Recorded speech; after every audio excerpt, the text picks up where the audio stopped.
And welcome back to the Delaware Boys Nice Football Podcast. Ryan, say what's up to the people. What's going on, people? Glad to be back. Took a week off for some personal reasons on the other side. But hey, we're back, baby. Better than ever. Here for a recap of what was that? Week 3?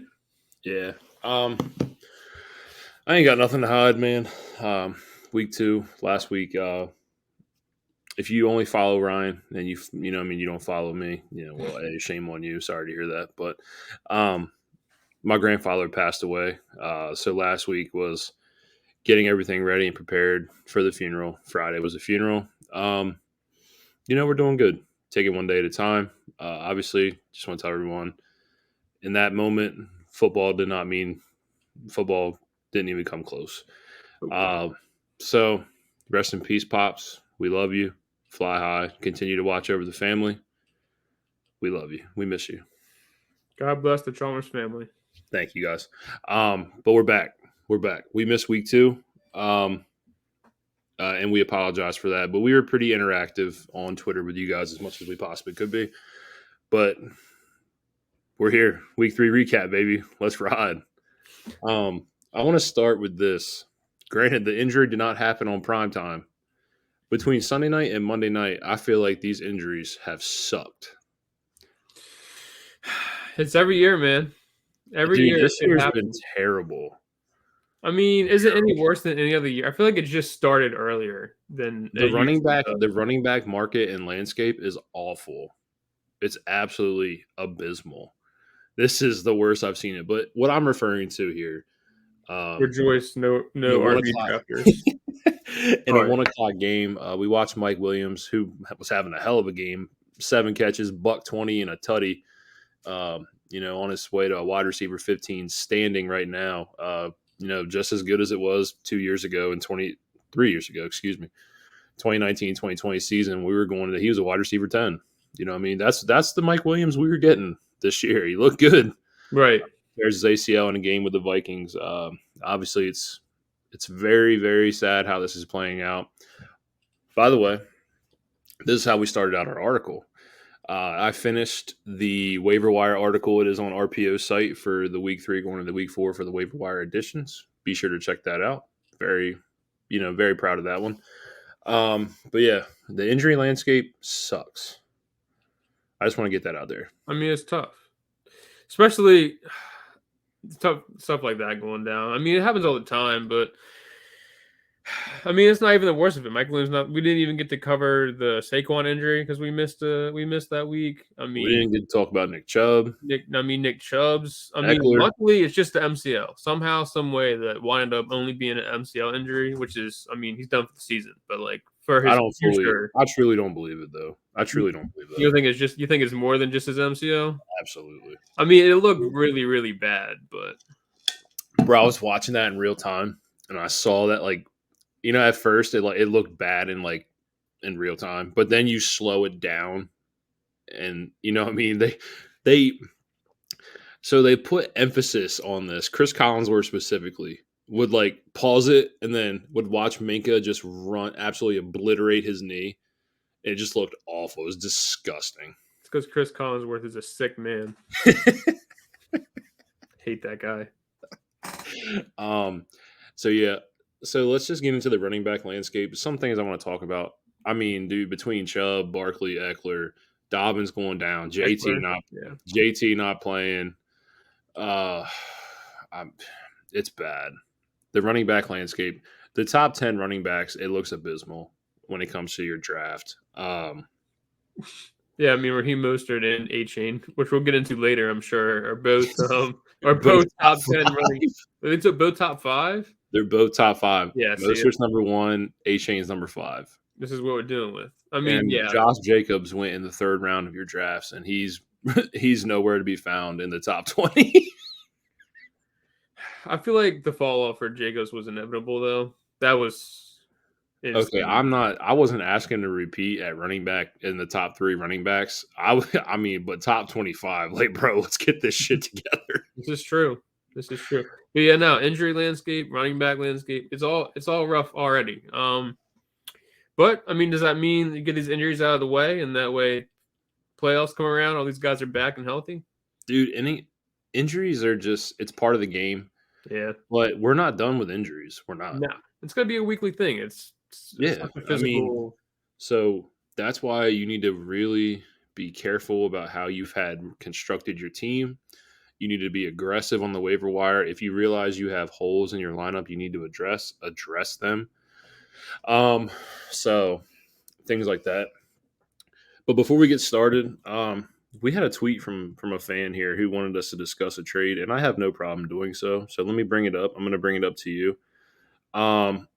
So obviously he drafted Fields with the impression that Fields was going to be, a top 5 guy, like most of the fantasy community did. This is a redraft format, so one QB PPR redraft. The question is Jerome Ford.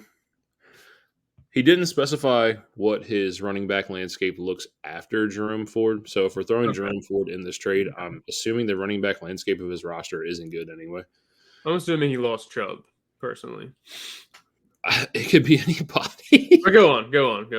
So it's Jerome Ford, DJ Moore, trade away for Devontae Smith, Joe Burrow, and Najee. I think it's a complete smash of a deal. The highest percentage of your points week in, week out come from your quarterback. In a situation where you didn't have to spend a necessarily extremely high pick on Justin Fields, I'm assuming in a 1 QB league, anywhere around 6 to around 8 in that range. He was paired together with the Herberts, Trevors, Justin Fields, in that range. But still, around 6 to around 8 pick. Burrow, who hasn't looked very good in himself. Obviously, I'm blaming that on the calf injury. Devontae Smith, who a wide receiver 2, we have both pegged with wide receiver 1 upside. Great wide receiver there. And then Najee. Phew. So just for me to clarify on my end, he's getting Burrow, Smith. He's getting Burrow. He's getting Najee, and he's I just want to getting make sure I have my sides right. Okay. Right. So he's trading DJ Moore, Jerome Ford. If you're looking at DJ Moore, outside of his 100-yard game, last week disappeared until he caught that 20-yard touchdown late in the fourth quarter. Garbage time. Mm-hmm. Now, granted, I know that, garbage points are still fantasy points. Right. I still have DJ Moore as a top 20 wide receiver in my rankings. For the limited amount of volume my man threw for 99 pass yards last week. I don't know what else to say. But the last 2 weeks prior, he was still pushing over 200 passing yards. But I think any chance to get Fields out of your lineup with how abysmal this has been, right, how this start has been, I think you have to take Burrow. You have to take it.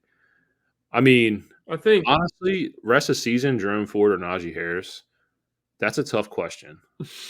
That's a very tough question. So sad. And he mentions Kareem Hunt. And to be honest with you, I have to pull it up because obviously we know Kareem Hunt had no offseason. We had no prep. I still don't. I have to look at this number because this number is something that is going to bother me. What was his snap percentage? I want to say it was relatively low. For this game, I think it was like 20%. Oh, I'm talking about Kareem Hunt. Okay. Yeah, talking about Kareem Hunt. He's running for us about like 52, 56, somewhere in there. Talking about Kareem Hunt. I do not expect him to play 20% of snaps. I expect him to play more than that. Kareem Hunt, obviously they passed on Kareem Hunt for Jerome Ford last year, or going into this season. But a guy who is, who knows the system, he's capable of producing in a passing role. He's capable of taking some carries here and there. I think he's a thorn in your side for this guy, Jerome Ford. Obviously, he was a thorn for Nick Chubb for many years. I still expect Jerome Ford to produce as the running back 1 of this team. But I don't think it's pretty regardless. Nobody's Nick Chubb. You cannot. Right. No. I think it's going to be pretty close to 1A, 1B when it's all said and done, to be honest with you. But just like, if he's getting Burrow, I think it's, of the two, they're both struggling pretty hard right now. But I think Burrow, it's just, It's just the injury. So one injury related, and the other guy's just Just playing shit. bad. Yeah. I mean, Yeah. 99 passing yards is unacceptable. I get like his rushing upside. Like, yeah, he still probably wasn't awful in fantasy despite only throwing 99 yards. But Yeah, Burrow. I don't Week know. one. Yeah, Just week one. Burrow had 80 passing yards.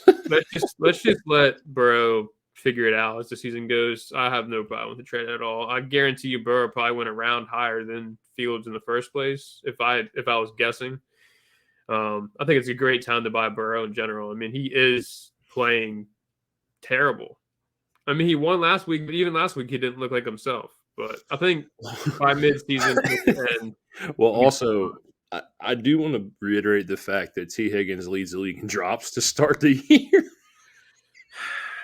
yeah, I'm not I'm yeah, not saying it's all Higgins' fault, or I mean, Jamar Chase wasn't going. He just got going, but they collectively the offense isn't the Bengals we know. yeah. But yeah, It'll work itself out. give me the Burrow side. Yeah, I'll take Burrow. Isn't that a terrible question though, Jerome Ford or Najee Harris the rest of the season? I mean, it's awful. I mean, honestly, it could be Jerome Ford for being real. I mean, Najee's so far, man. Jalen Warren looks like the better running back. He looks like the better receiving back. They're both averaging under 4 yards per carry. So I don't care, man. let's Najee be every real time he here. touches the Let's ball, be I real. guess I'm just like, okay, well, he's gonna get what, maybe 3 yards on this run. If not, stop behind the line. Okay, buddy.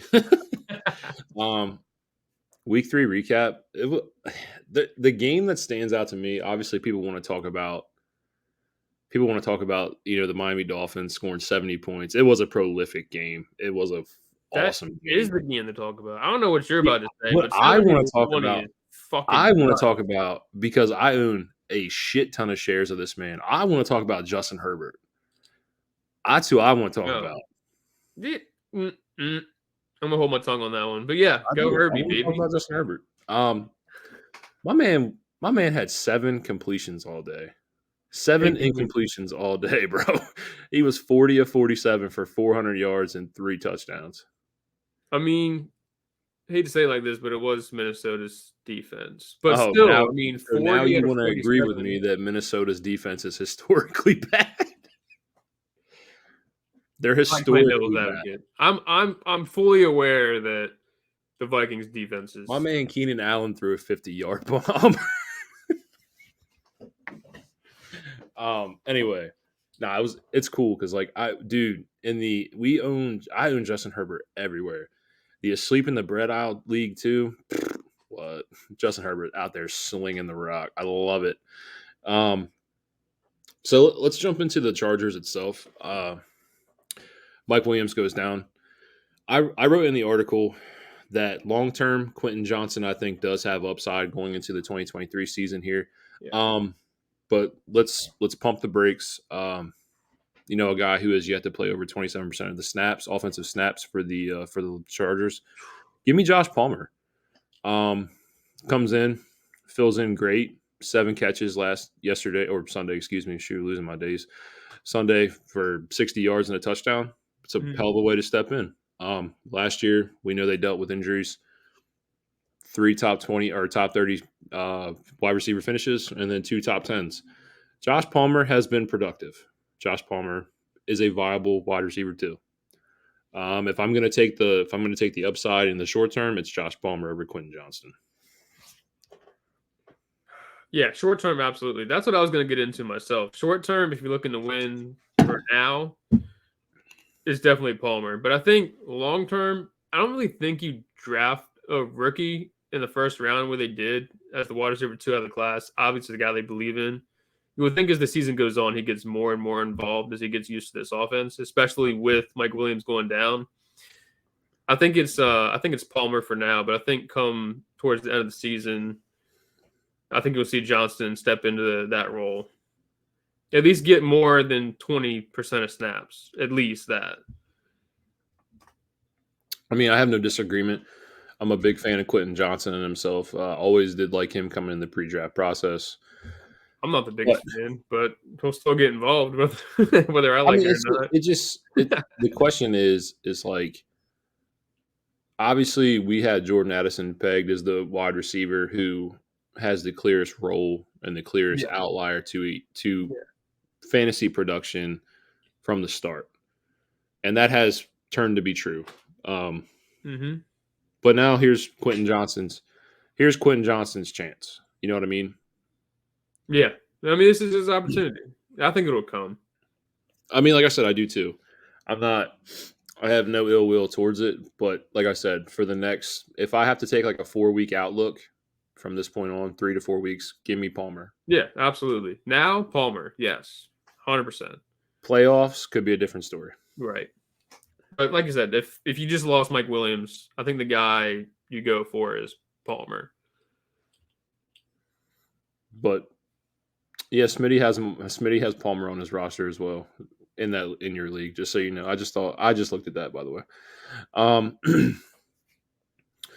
So on top of that, I do want to talk about one thing. So in this game, it's a shootout type game. Not as much as I thought it would be. Both teams score under 30. But Still a good game, though. Kirk Cousins leads the league in passing touchdowns, leads the league in passing yards. Only has QB1. two. Right. So let's talk about this terrible clock management, right? Cool. Everybody wants to talk about it. But did you see the TJ Hawkinson play? That's my question, dude. Yeah, nah, we've seen it. We've had a conversation about it. I mean, I know that's the ball that's supposed to be thrown, but man, it's the prototypical tight end play. It's the clock that kills you, prototypical man. tight end play. The game was sealed. Nothing, TJ box out. hey, TJ. it ain't over till the fat lady sings, baby. The year or the play is you get at least 1 yard into the end zone. You box out your defender. Kirk puts a beautiful ball on the right shoulder. That I don't care. That play is on TJ. 110%. That's tough, man. It's tough. And I own a lot of TJ Hawkinson. It was on Hawk. I'll admit it, but Kirk Cousins keeps getting hit and hit. Social media hates him. Everybody's screaming, "Kirk Cousins, get him out of there, dude." Kirk Cousins. What do you want the man to do? I mean, given they only gave up 28 points this game, he had a chance to win it. Yeah, he put the ball on the money. I do think the clock management thing was bad. It was bad, no question. I think either way, that was probably the play call, whether they wasted time or not. But it's tough. I don't like to see the Kirk slander. Bro, no question. Terrible clock management. You get the ball, you're on the ball at 30. So the play is running at 35 seconds. You get the snap off with what, 13 seconds. Okay, so where did 20 to 22 seconds go? Okay, no question. That's bad. Yeah. But the game is sealed. That was a perfect football on my fucking tight end's shoulder. I hope you didn't lose a week because of that. That's all I'm saying. No, I didn't lose a week because of it. I'm just saying. But my point is like, stop. Don't blame it all on Kirk Cousins. When your defense is bad like this, when your defense on average is giving up over 30 points a game, and you have to score 30 just to be in a game, just realize it's not all on Kirk Cousins' fault. The Vikings also have a huge issue with holding on to the football this year. I don't know why. It's bad. It's bad. So that's what I wanted to say about that game. Let's jump into it, man. 70 points. That's hard to do. It's so scary because, like, I was sitting there when it was like 56-17 or something like that. I'm sitting there like, all right, they're probably done. That's it. And then you get Achane, and I feel like every time they go back to the game, it's just them scoring another touchdown. I mean, it was so. It's perfect. Never seen anything like it in my life. It's perfect. In my lifetime, I don't think I've ever seen a 70-point game, and I probably won't again. I mean, that was just unparalleled, just beat down. It was a perfect game plan. I, so I remember when they said Pat Surtain, and obviously we all know Pat Surtain's father was a coach for the Miami Dolphins, DB coach. Gave his son some tips on how to guard Tyreek Hill. So first touchdown in the game, Tyreek breaks that bitch off 60 yards. So much for the tips. Yeah, I think Tyreek ended the game with what, like 11 catches, 157 and a touchdown. Remember this too. This is the best part about it. This offense puts up 70 and they don't even have Jalen Waddle. I mean, Waddle's in the concussion protocol. He doesn't play. I get it, but they're not going to put any more than 70 points up with or without Waddle. No, but what I'm saying is like when you don't have Waddle on the field and you can just take away one side of the field, you know what I mean, and you can just focus on wherever Tyreek's going. It's crazy because if you look at the game, Tua 400 passing yards, great game. Mostert, you know what I mean. Mostert had 4 touchdowns and over 120 scrimmage yards. Achane, 260 scrimmage yards, 4 touchdowns. Tyreek 157. You know what I mean? Like it was it was a masterful game, man. Mike is doing a hell of a job down there in Miami. It's been a lot of fun to watch. Dude's going for coach of the year, and his quarterback's going for MVP. I did say Tua playing on right now. I did say Tua was my dark horse to win MVP. Here we are. Everybody thought I was crazy. Here we are. That's wild. I mean, there's still a lot of season left, but so far, man, this offense, right, kind of crazy. It's just this is the game that scares me. At Buffalo, this is the game that terrifies me. This is the big test for them. It is. And it scares me too. Obviously, I don't think, it's like a replication. Things can just happen, but this is where Tua got obliterated last year. I mean, laid out. Granted, they don't play Cincinnati this year, so you got to worry about that one.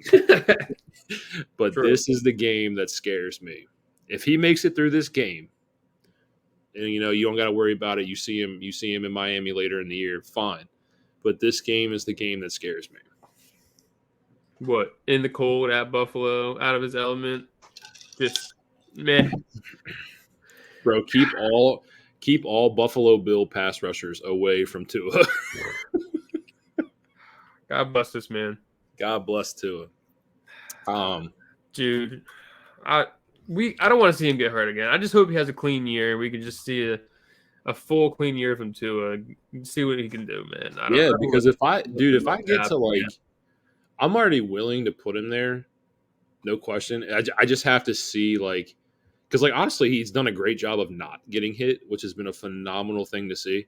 Because I'm ready to put him inside my top 8 for dynasty QBs, no question. I'm ready to do it. But yeah, he was our. I mean, that wouldn't even move him up that much. I think he was our 9 going into the season. Was he not? No, he was 12. 12? Okay. But I'm ready to put him over Kyler, Watson. I already personally do.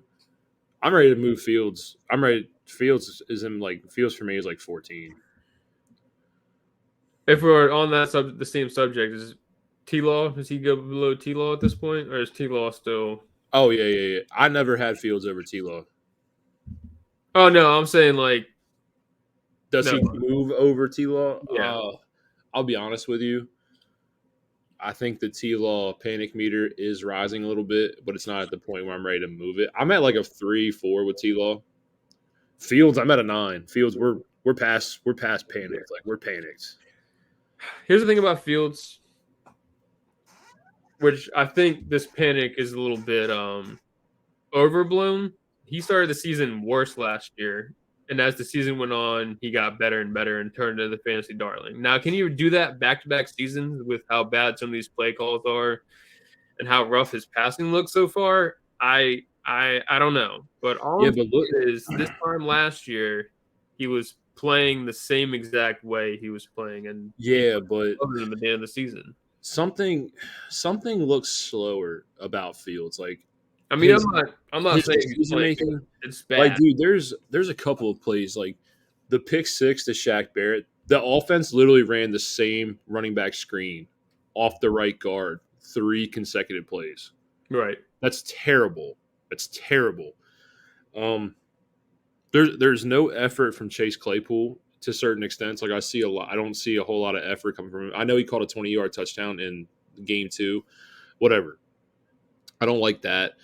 There's there's clean pockets that Fields is getting. He's missing receivers on his reads. There's a lot of things that concern me. I'm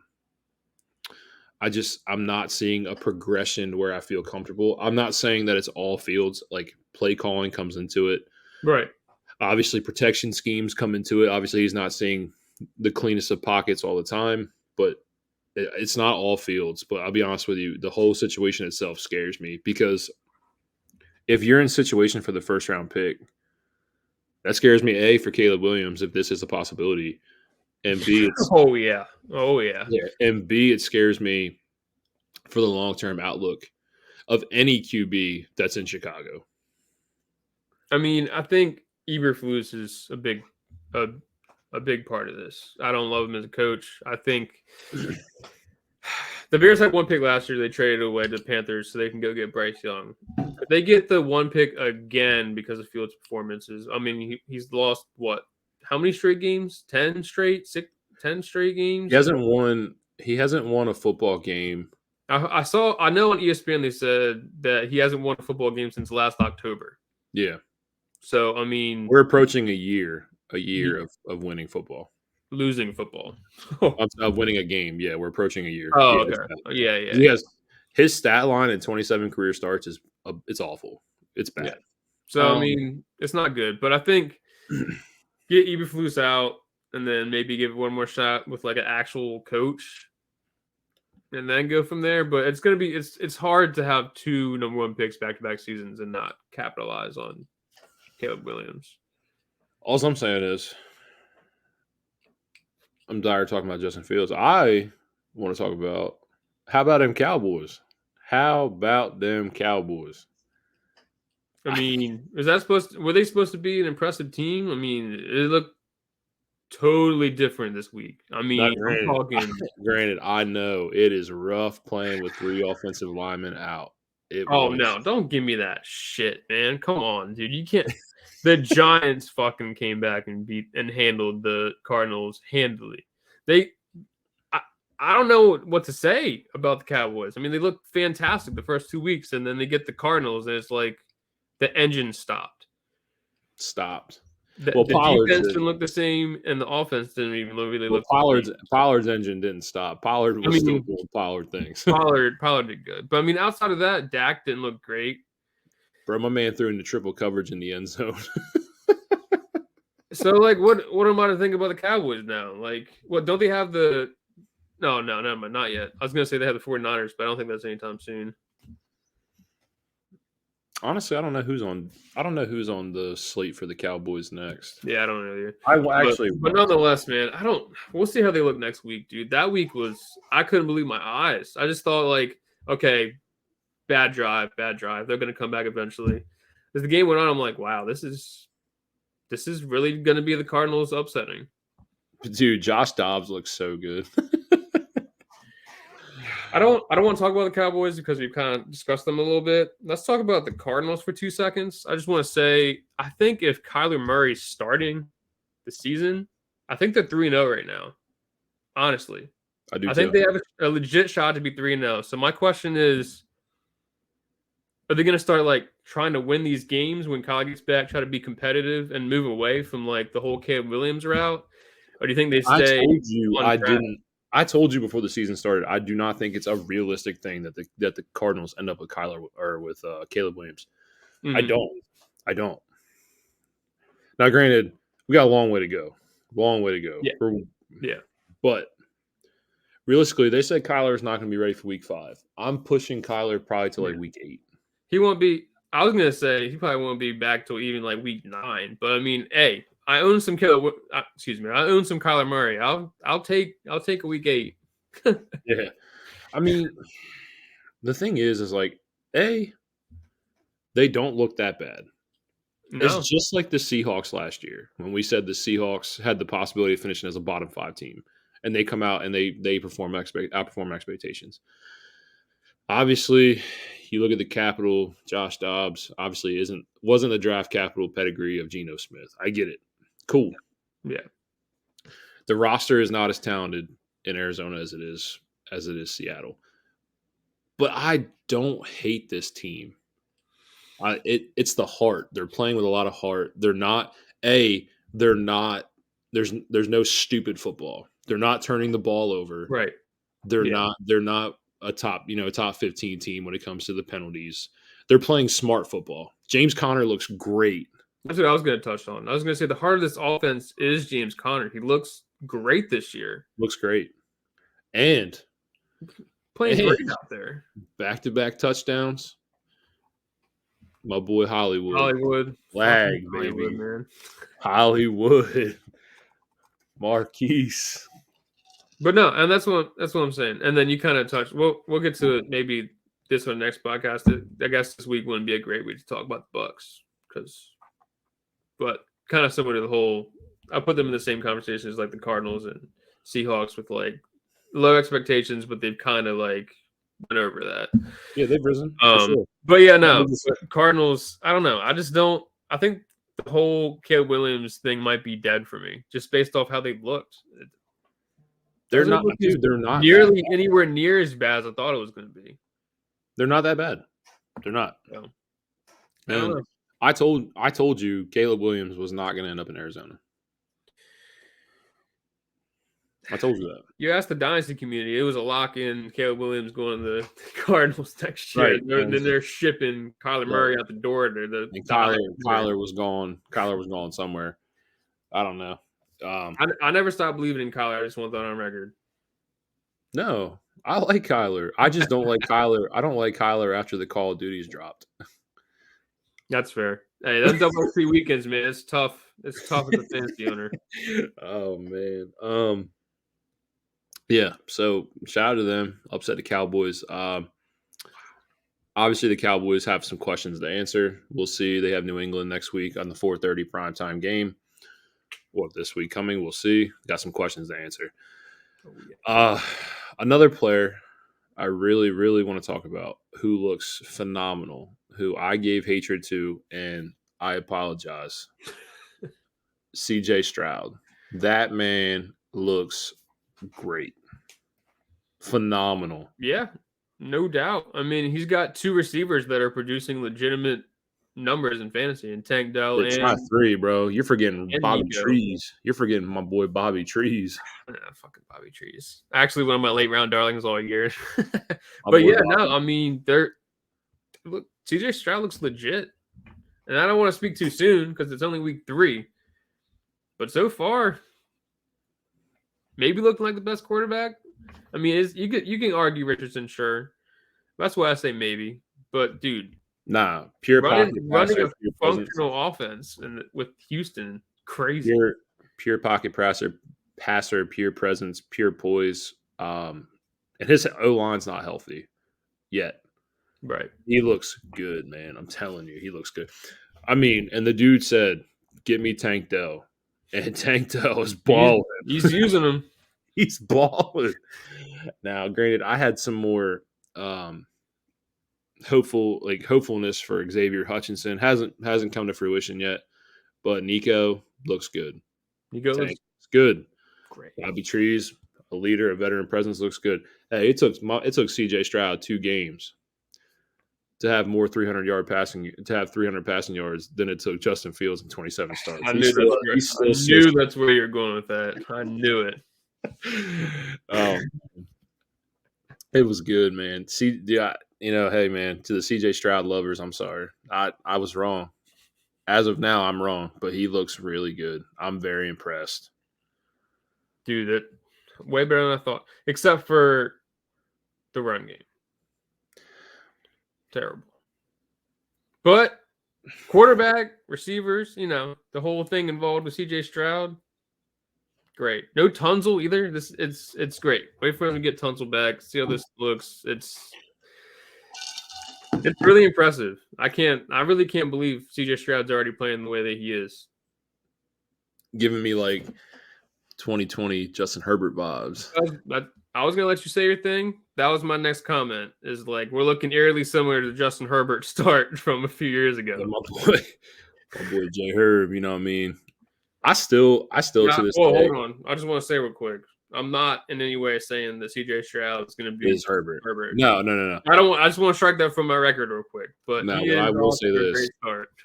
Well, I do want to ask you this question. Do you think the Chargers medical team did that on purpose to Tyrod Taylor? No, it's too fucked up. You can't puncture a man's lung on purpose just to get a rookie out there. It is fucked up. It's fucked up. I mean, did it work out for them?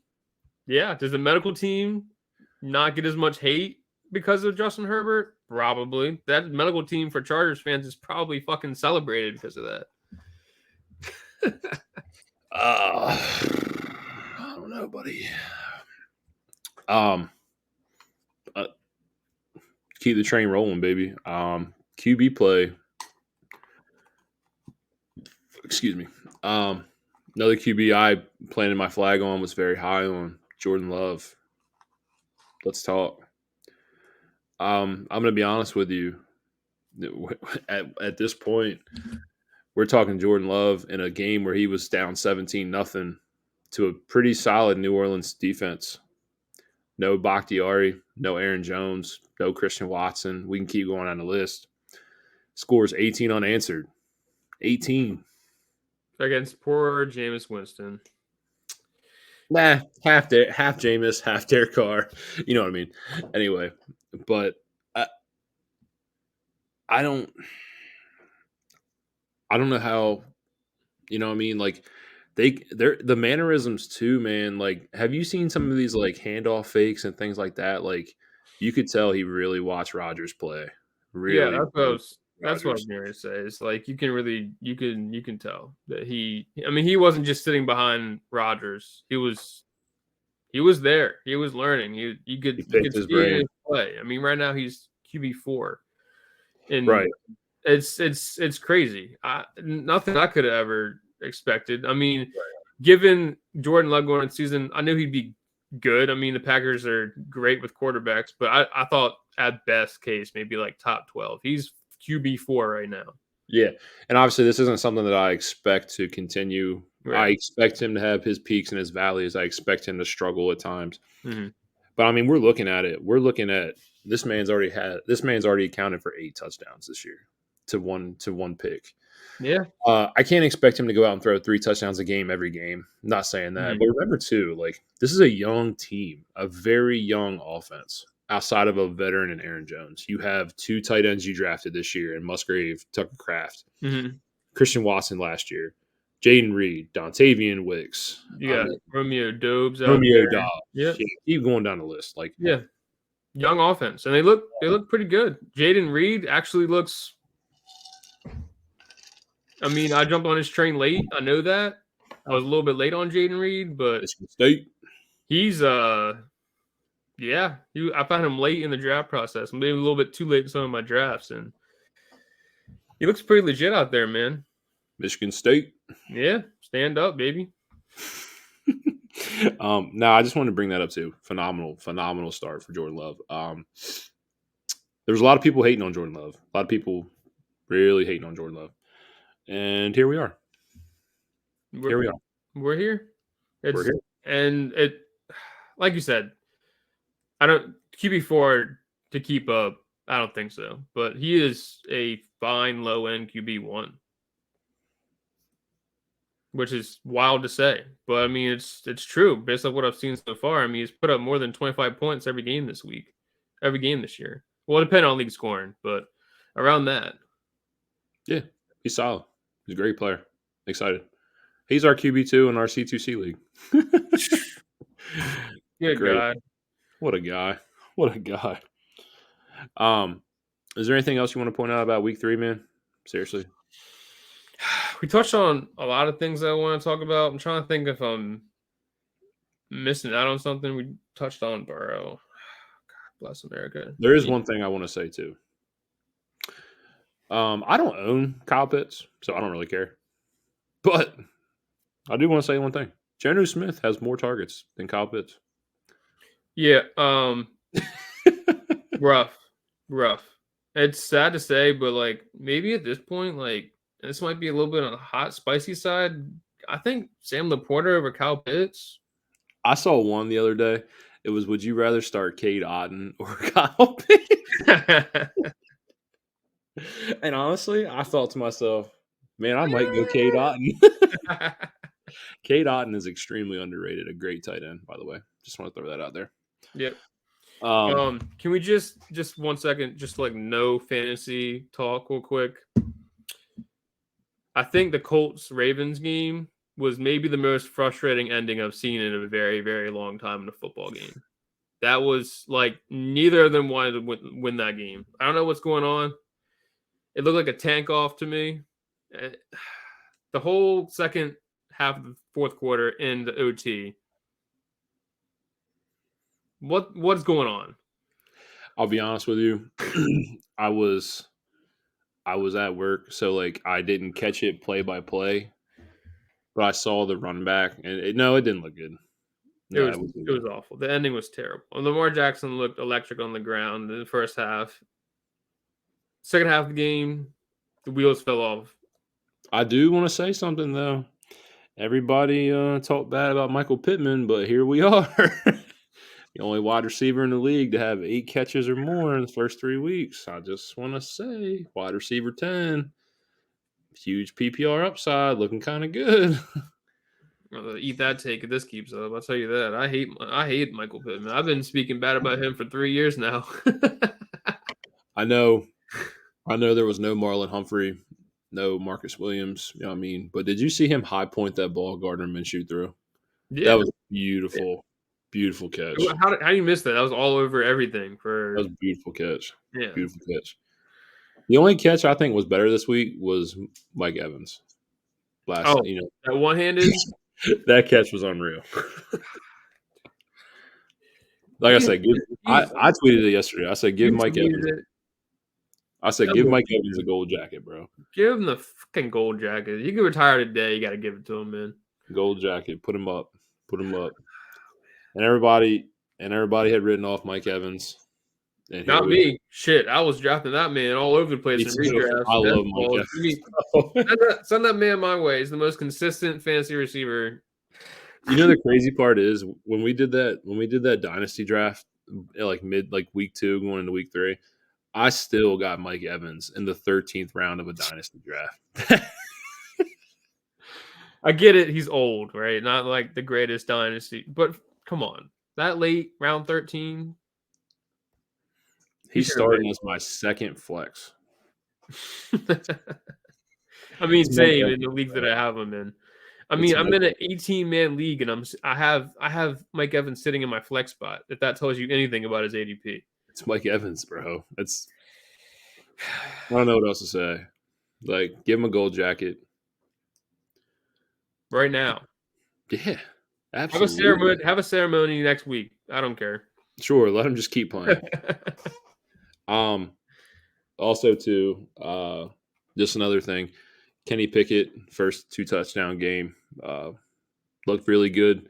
Has looked really good in the play action. So I just want to say, I'm serious. He's 14 to 16 out of the play action, over 10 yards per attempt, almost 146 passer rating.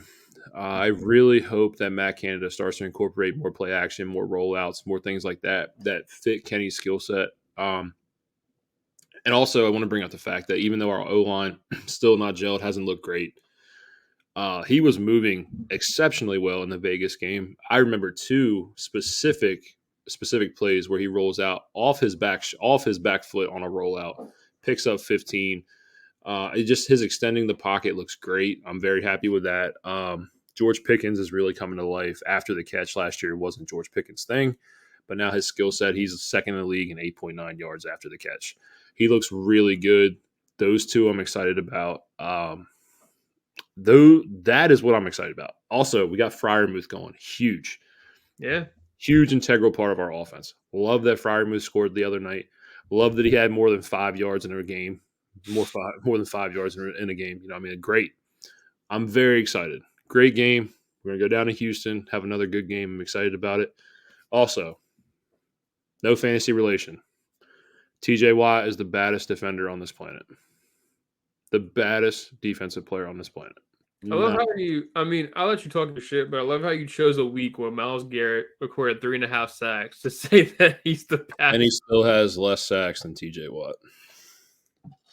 Where's Watt at already? You can tell me he'd have to be at over 5.5 sacks. He's at 6. Oh, he's a half sack behind. Oh. I'm saying. Baddest man on this planet. No, I agree. I just think, come on, man. You choose a week where fucking Myles Garrett looks absolutely dominant out there. You right? TJ had 2 sacks himself. Yeah. So I mean, I love TJ Watt. I've been saying he's just right there with you. I mean, you're a Steelers fan, you know. I've been saying probably best defender in the league for the last 3 years, 4 years. 4 years? 3. Yeah. Nah, I think 4 years ago it's still Donald. So yeah, the last 3 he's been, yeah. So it's been a lot of fun. 2-1. We sit atop the division. That's crazy. Just a quick timeout. Go on. Sorry. So yeah, it's gonna be fun. Go down to Houston, see how this game goes. What's the week 4? Then we have the Ravens. I'm excited. It's gonna be a terrible game. The Ravens game or the Houston game? Ravens game. Dude, all I'm saying is this: Lamar has 1 win in his career against the Steelers. Uno. That's rough. Hey man, tricks are meant to be broken though. But hey, I'm saying it'll probably be a good game. I root for Kenny Pickett, but I don't know, man. I'm still not convinced. I'm glad he had a good game. I'll tell you that. Dude, that's what I said. Like things that suit his skill set, things that you have to do. The playmaking or the play calling has been so bland. Like there's nothing that suits Kenny. Like he's better on the move. He loves to be on the move. He loves bootleg rollouts. He loves when the pocket slides left, pocket slides right. He can move. He's great in the play action. He's completing over 40% of his deep balls this year. He's got the 2 he's got the 2 longest NFL completions this season, and he did it in the Vegas game. Wild. That bomb to Calvin Austin was a bomb. Yeah, 70-yard did bomb. You know what I mean? So bring, like do things that incorporate him, because Jaylen Warren has impressed me as a pass blocker as well. Like has looked really good in the backfield on third downs. Like not only as a receiver, but as a pass blocker, looks really good, picking up blitzes and protections and things. I've been very excited about that too.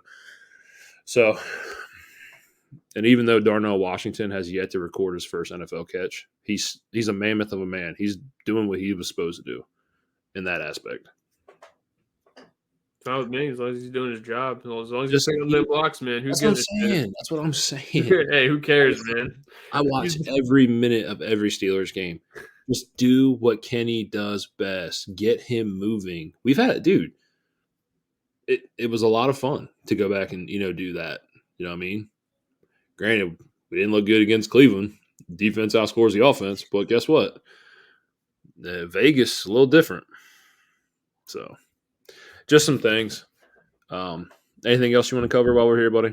Yeah, I think we wrapped everything up. I think we touched on all the points I wanted to hit on. Plus, I'm good. I mean, there's a few games that we didn't touch on, but I don't.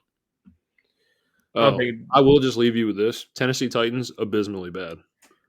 Oh yeah, I mean, I guess we could talk about that. No, I just want to tell you they're abysmally bad. They're bad. Real quick, we're 50 minutes in, so let's just take 1 second. Derrick Henry, I believe he got outsnapped by Tajay Spears this week. Oh. No? Okay. I feel like I saw that. I am tripping. No. But, rough week for Henry. I think it's just because the Titans are just that. The O-line is terrible. They're awful. Whole team's tough, man. They need to go get Caleb Williams. Jesus, Lord have mercy. I don't even want him to go there. They need a savior. That's all I know. It's not Ryan Tannehill. Bro, they need to start by drafting a left tackle. They suck. It's rough out here.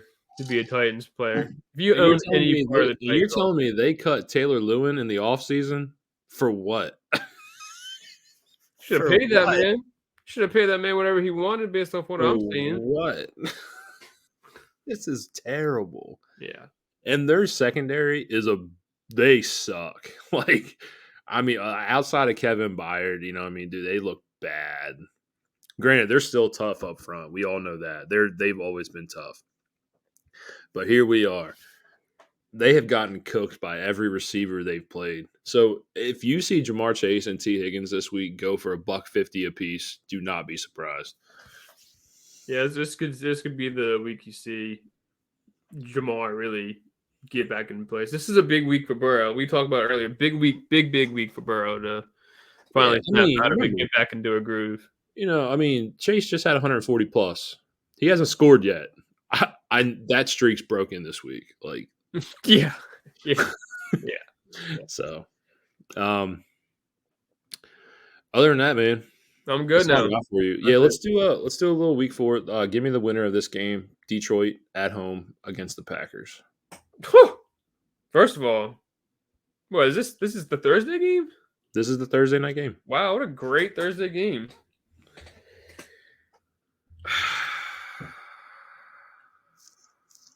Remember, it's in Motown. I know. It's a good game, man. Part of me wants to see the Packers, dude, but I'm not really willing to bet on Jordan Love to be that guy just yet.